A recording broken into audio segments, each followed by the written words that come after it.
I want to tell you the most interesting story in the world. Why a person becomes the person he becomes. Why a little boy or a little girl grows up to be the kind of person he or she becomes.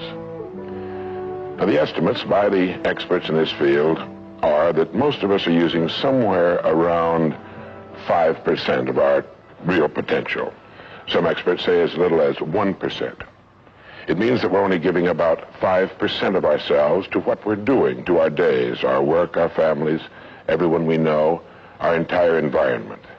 But it also means that we're only experiencing 5% of the fun, 5% of the joy, 5% of the rewards we could be knowing, or less. All the experts are agreed that in each of us, there are deep reservoirs of ability, even genius, that we habitually fail to use. Why? We know that most people desire by nature to succeed. But what is success? What is this word that has become so famous in the world? What does it mean? Most people don't know what success is all about. And since they don't know what it's about, they really don't know where to look for it. Success is really nothing more than the progressive realization of a worthy ideal. This means that any person who knows what he's doing and where he's going is a success. Any person with a goal toward which he's working is a successful person. This means that the boy in high school who's working toward a diploma, or the boy in college toward a degree, is just as successful as any human being on earth, because he knows what he's doing, why he's getting up in the morning, and where he's going. But conversely, if a person doesn't know what he's working toward, what it is he wants, doesn't have a goal toward which he's working, then he must, at least by this definition, be called unsuccessful. Why isn't then, with this simple definition, why isn't everyone successful? Should be easy. Yet surveys indicate that 19 out of 20, 95% at least, are not. In fact, a survey one time asked thousands of working men why they got up in the morning and went to work, and 19 out of 20 didn't know. 19 out of 20 working people didn't have the foggiest notion of why they got up in the morning and went to work. Under closer questioning, they said, well, everybody works. Well, that would be a good reason to quit. In fact, here's a little rule of thumb you might want to remember. Whatever the great majority is doing under any given circumstance, if you do exactly the opposite, you'll probably never make another mistake as long as you live. Just something to keep in the back of your mind. The problem with most people is that they're playing the world's most unrewarding game. And the name of the game is follow the follower. There's a story about a small town in which there was a jewelry store, and like all jewelry stores, or most jewelry stores at least, he had a big clock in his window. And every morning for years he'd noticed a working man stop, adjust his pocket watch to the same time as the clock in the window. He'd been doing this for many years, and one morning the jeweler was out in front sweeping a sidewalk, and so he asked the man, he said, tell me, why do you adjust your watch to my big clock every morning? I've noticed you're doing that for years.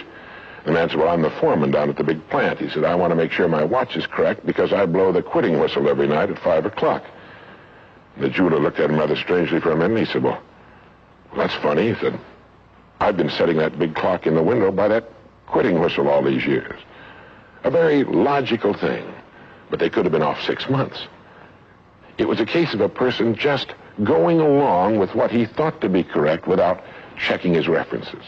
So I want to suggest that from now on out, at least we do that we check our references and ask ourselves, are the people I'm following going where I want to go? Let me tell you the story of what we might call the average young man in our society. Now, from the time this boy is born, there's only one thing on earth he can do, and that's to begin to think, act, and talk like the people by whom he's surrounded. This is all in the world he can do. But right off the bat, the odds are 95 to 5 that he's thinking, acting, and talking like the wrong group. They're wonderful people. They love him. They'd do anything in the world for him. They want him to succeed. But the odds are 95 to 5 they haven't got the answers he needs if he's to reach fulfillment as a human being, if he's to reach this success that he wants, if he's to reach into these deep reservoirs of ability and genius we know he possesses and draw them out. Well, he starts in school. The most important thing to a little boy in school is to be liked by the other little boys in school. And so at this tender age, he begins to follow other little boys his same age who don't know any more than he knows and who do not necessarily have any capacity for leadership. And he does this in the first grade, and the second, and the third, and the fourth, and the fifth, and the sixth, and the seventh, and the eighth, and year after year after year, he forms himself into a composite average of other little boys his age, trying to be like them, trying to do the only thing in the world that's impossible for a human being to do, which is to be like somebody else. Now, let's say he goes all the way through school, usually goes in the military service. Again, he's caught in a vice-like grip of conformity. Now, let's say he's 25 years old, out of school, out of service. What's he going to do? As a rule, he'll go back to his hometown, unless he's married, in which case he'll go to his wife's hometown. But let's say he goes back to his own hometown. He's single. He doesn't know quite what to do. He's standing on a corner one morning, and a friend that he knew in school comes up and says, "Hi there, Charlie, what are you doing?" He says, "Nothing." He says, "Why don't you come down and work where I work? It's a pretty good place. The pay's regular. We got all kinds of fringe benefits and so on." And so he does. The odds are about, again, 95 to 5 that his first job is taken as a result of random application. On the job, without thinking about it, the most natural thing in the world for him to do is to look around, see how the other guys are doing their job, and to begin doing his the same way, assuming that what is normal for them is normal for him. No reason for this. He doesn't think about it. He just does it. Now, he has stretching in front of him 50 years or more in the golden age that man has been dreaming of since the days of ancient Greece. What's he going to do with these 50 golden years? Well, let's take a close look at him. We know that he works 40 hours a week, as a rule. 40 hours a week, which leaves him 72 hours a week when he's neither working nor sleeping. 72 free, discretionary hours each week to do with as he pleases. Now, at this point, of course, he's married. He has his little house and his little car. And this is about what he does with his free 72 hours every week. He'll do what the other fellows are doing with their free 72 hours every week, which is virtually nothing at all. On a typical day, he'll quit right on the dot, get in his little car, go to his little house, go in his little kitchen, kiss his little wife, and say, "I'm tired." They've even figured out why he says that. The experts believe that he used to hear his father say that back when men used to get tired working during the day, and he picked it up and he repeats this every night when he gets home. He bolts his little meal and then heads for the living room where he turns on his escape box. Click. Takes 15 or 20 seconds for the screen to light up, a period of time he finds interminable, but he gets through it somehow. Maybe kicks the dog or thumbs through a magazine or something. But then the screen lights up and he does too a little bit, and there in front of him he sees people in all kinds of funny old-time costumes all killing each other at a great rate. One expert has agreed that the average family can see more death and bloodshed and carnage on his television set in a week than Crassus saw when he crucified 6,000 prisoners on the southern road to Rome. But you know how those experts are. He could certainly be off one or two. But he sits there for about 5.5 or 6 hours. 25% of all free time now is spent in front of the tube, according to the latest statistics. Now, there's nothing wrong with this particularly, except that he's watching other people who are earning excellent incomes in the pursuit of their careers, while he doesn't make a nickel. And gets the only two things you can get from watching TV on that kind of a schedule. He gets red eyes and a hollow head. Now, this is not meant to be an indictment of television. I've got a couple of television sets at home, too. I have a couple of cars at home, too, but I don't go home at night and drive around the block for 6 hours. If there's someplace I want to go, fine. My car will take me there. If there's a great program, like a golf match or something like that, I want to see it. But he sits there for 6.5 hours until finally his wife, who's a little more practical than he is, taps him on the shoulder and she said, "Charlie, I think it's about time you went to bed.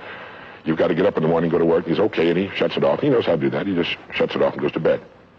Next morning he gets up and he does this all over again. He does this every day for 40 years. At the end of 40 years, he's retired, which always kind of catches him by surprise. No one's ever figured that one out either. And then he dies at 85 or 90, the way medical science is moving us along, out of sheer boredom.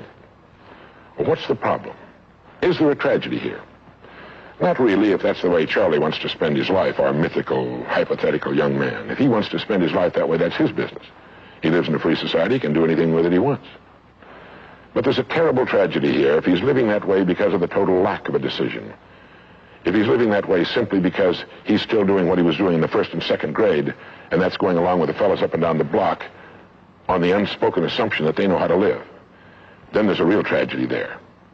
Because they've never known how to live. Not in all the recorded history of mankind. He never finds out who he is. He never reaches into the deep depths of his abilities, his talents. He never learns that he can have just about anything he wants in the world, that he can call his own shots, tell his own fortune. And it's kind of a pity. Well, what's needed? Well, what's needed, I think, is a checklist, like an airplane pilot uses. I think that living successfully is as important as flying an airplane. And here are some of the things that I think should be on that checklist that could help this man live a more meaningful, more interesting, more exciting, more enjoyable life. The first thing that he ought to have on his checklist, in my opinion, is the word a goal. A man without a goal is like a ship without a rudder. He doesn't know where he's going. He then belongs to that 95% that is just living day by day, month after month, like a starfish or an amoeba. He needs to know where he's going. Back in the early days of navigation, sailors used to see a strange sight in the Antarctic. They'd see a giant iceberg towering high out of the sea, and it would be moving against the wind. The wind would be blowing this way. The great iceberg would be moving right into the teeth of the wind. And this, of course, frightened the sailors whose ships were powered by the wind, until it was discovered that, of course, only a fraction of the great berg was visible, and that its huge, ponderous roots were caught in the great currents of the ocean. And it was being borne purposefully along its way, regardless of the winds and the tides on the surface. Well, this is what a man needs. He needs his roots deep in a great main stream of his own choosing, and then he'll move along his way, regardless of the winds on the surface of his life or short-term expediency, and he'll get to where he's going. The second word on our checklist might be the word attitude. It's been called the most important word in any language in the world, because it's our attitude toward our world, toward all the people in it, that will determine the world's attitude and all the people's attitude toward us. It's a simple thing. Most of us know it, but we tend to forget it. People will react to us according to our attitude. And our attitude is the greatest gift we can be given. You know, the little creatures of the world were given a wonderful gift by Mother Nature called protective coloring, in which they can blend into their background without being seen. But man was not given this great gift, because man was given an incalculably greater one. Only man has the godlike power to make his surroundings change to fit him, because his environment will change as he changes. A man's environment is a merciless mirror of him as a human being. And if he thinks his environment can stand a little improvement, all he has to do is improve, and his environment will improve to reflect the changing man. Third would be the word think. To think. The highest function of which a human being is capable. It was put pretty well by the great Pulitzer Prize-winning playwright Archibald MacLeish in his great play, The Secret of Freedom, in which he has one of his characters say, "The only thing about a man that is a man is his mind. Everything else you can find in a pig or a horse." It's true. And so if we're going to develop something, this is a good place to start. To think deliberately and with a purpose. To spend a little time each day before a blank sheet of paper with our goal perhaps written at the top, and come up with some fresh, new, and exciting ideas. The next point on our checklist you might call the law of laws. That's what Emerson called it, this great old law of cause and effect. That our rewards in life will always be in exact proportion to our contribution, to our service. We all know this, really. We tell our children in Sunday school that as ye sow, so shall ye reap, but we forget that that's true. If a man is unhappy with his rewards, all in the world he's got to do is find ways of increasing his contribution, his service. It's like the story of the preacher who was driving down a country road, and all of a sudden he came to the most magnificent farm he'd ever seen in his life. It was beautiful. And so he saw the farmer approaching the road on his tractor, and so he hailed him, and he said, "My good man," he said, "God has certainly blessed you with a magnificent farm." And the farmer thought for a moment, and he said, "Yes, you're right, he certainly has. But you should have seen this place when he had it all to himself." And the preacher had his sermon for the next Sunday. He realized that all the farmers up and down that road had been given the same land, but one man had made something great out of it. Well, all of us are given the same land. We're given a human life, and each of us can make something great out of it, too, if we want to. The next point might be simply the word truth. Since everything we do has an equal and opposite reaction, unless what we're doing is based on truth, we're building on sand, and it can't stand. The next point would be R&D, research and development. None of us would want to work for a company or invest our money in a company that didn't have a very viable research and development department. That is, pumping a good percentage of its profits back into research and development because its future depends on it. But so does a man's. And you might ask yourself, how much of your own take-home pay have you spent during the past year for materials, calculated to make you smarter this year than you were a year before. Calculated to make you a little better, a little bigger as a human being, to perhaps love a little more and hate a little less and do a little better job than you did a year ago. How much money are you pumping back into yourself and your future? It's worth thinking about. And finally, the strangest secret. At the beginning, I said, what makes a child grow up into the human being he becomes? Well, this is the reason for that. Of course, he's the confluence of a genetic pool that goes back for thousands and thousands of years. His environment has an influence on him, of course. But what makes him become the person he becomes is that he becomes what he thinks about most of the time. It's as simple as that. We become what we think about most of the time. And that's the strangest secret. This is why thinking is so vital. This is why a goal is so important. Because we will become that. This is why people who set goals achieve them. The trouble with men is not in achieving their goals. They do that. It's in establishing them. Well, that's about it. I think it's good to remember that if we just go along with the crowd, we won't wind up with much more than the wish that we could do it all over again, and as far as we know, you can't.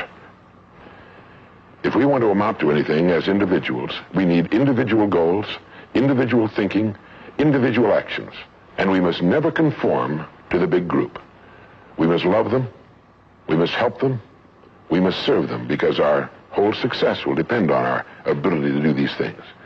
But never lose our own individuality and our identity by permitting ourselves to become submerged in what has historically proved itself to be little more than a suffocating sea of indirection and purposelessness.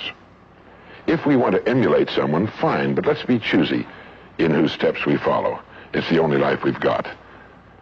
And remember to think. Imagination is everything, and we can become what we can imagine. If you find yourself getting depressed and down at the mouth, as we all get once in a while, you might want to remember this quotation by Dean Briggs. He said, "Do your work. Not just your work and no more, but a little more for the lavishing's sake. That little more which is worth all the rest. And if you suffer as you must, and if you doubt as you must, do your work. Put your heart into it, and the sky will clear. And then out of your very doubt and suffering will be born the supreme joy of life." Believe it or not, in an age when we've come to nearly deify leisure time, we've almost lost sight of the fact that virtually all our satisfactions, rewards will come not from our leisure, but from our work.